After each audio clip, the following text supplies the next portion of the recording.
இலையுதிர் கால துவக்கம், விலை வீழ்ச்சியால் கன்னியாகுமரி மாவட்டத்தில் ரப்பர் தொழில் பெரிதும் பாதிக்கப்பட்டுள்ளது.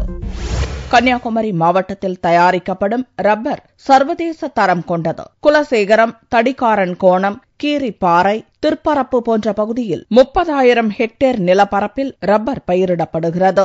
அந்நிய செலாவணியை ஈட்டித் தருவதில் முக்கிய பங்கு வகிப்பதில் முதன்மையாக விளங்கும் ரப்பர் தொழிலில் 1,00,000க்கும் மேற்பட்டோர் ஈடுபடுகின்றனர். தற்போது இலையுதிர் காலம் துவங்கியுள்ளதோடு விலை வீழ்ச்சியால் பால் வெட்டுவது நிறுத்தி வைக்கப்பட்டுள்ளதால் தொழிலாளர்கள் பலர் வேலை இழந்துள்ளனர்.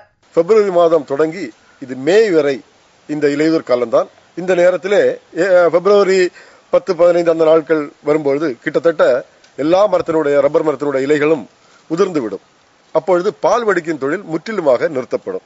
இந்த இலை உதிரக்கூடிய நேரத்திலே வரக்கூடிய ரப்பர் பாலானது நான் ரப்பர் கண்டென்ஸ், அதாவது ரப்பர் அல்லாத மற்ற பொருட்கள், மெக்னீசியம், கார்போஹைட்ரேட், புரோட்டீன்ஸ் போன்ற நான் ரப்பர் கண்டென்ஸ் நிறைய இதிலிருந்து உற்பத்தி ஆகும். ரப்பரினுடைய தன்மை மிகவும் பாதிக்கப்படும். ஆகவேதான் மரத்திற்கு ஓய்வு அளிக்கக்கூடிய அந்த 2 அல்ல 3 மாதங்கள் யாருமே பால் வடிக்கும் தொழிலை செய்வதில்லை.